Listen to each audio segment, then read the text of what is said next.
Brokerage firm Motilal Oswal ने health care sector के 2 शेयरों को कवर करना शुरू किया है। इनमें इन्वेंटरूस नॉलेज सॉल्यूशंस और सेजिलिटी के शेयर शामिल हैं। ब्रोकरेज का कहना है कि दोनों शेयर मौजूदा स्तर से 30% से अधिक का रिटर्न दे सकते हैं। मोतीलाल ओसवाल के मुताबिक इन 2 कंपनियों की ईपीएस बढ़ने की दर सबसे मजबूत है, जो निवेशकों के लिए अच्छा संकेत है।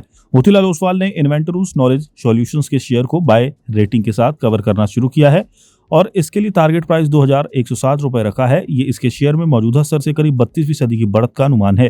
ब्रोकरेज का कहना है कि FY25 से 28 के दौरान कंपनी की ईपीएस CAGR 32% रहने की उम्मीद है, जो हेल्थ केयर बीपीओ सेक्टर में इसके कई कंपटीटर से बेहतर है। मजबूत क्लाइंट बेस, बढ़ती डिमांड और लंबे समय की ग्रोथ स्टोरी कंपनी के पक्ष में काम कर रही है। इसके साथ ही मोतीलाल ओसवाल ने सेजिलिटी के शेयरों को भी बाय रेटिंग के साथ कवर करना शुरू किया है। इसके लिए टारगेट प्राइस 63 रुपए तय किया गया है, जो इसके शेयरों में लगभग 31% की तेजी का अनुमान है।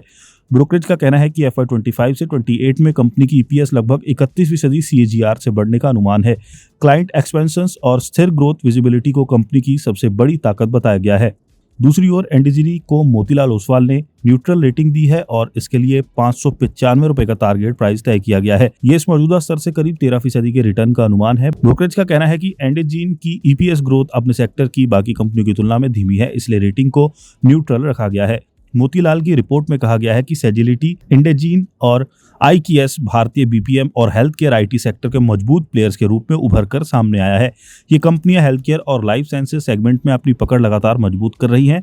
ब्रोकरेज का मानना है कि ग्लोबल क्लाइंट्स इस समय बढ़ती लागत, जटिल रेगुलेशन और डिजिटलीकरण की जरूरतों को पूरा करने के लिए भारतीय कंपनियों की ओर तेजी से रुख कर रहे हैं। ऐसे माहौल में ये तीनों कंपनियां अपनी विशेषज्ञता, मजबूत एग्जीक्यूशन और डिजिटल क्षमताओं की बदौलत तेज ग्रोथ हासिल कर सकती हैं। मोतीलाल ओसवाल ने कुछ प्रमुख जोखिमों की भी चेतावनी दी है। इसमें अमेरिका और यूरोप में हेल्थ केयर खर्च में कमी, नीतियों में बदलाव, करेंसी उतार चढ़ाव, ऑटोमेशन में मार्जिन पर दबाव, क्लाइंट्स का मर्जर या कंसोलिडेशन, फार्मा और लाइफ साइंसेज के R&D बजट में देरी, कर्मचारियों का कंपनी छोड़ना और टेक्नोलॉजी में तेजी से बदलाव आदि शामिल हैं।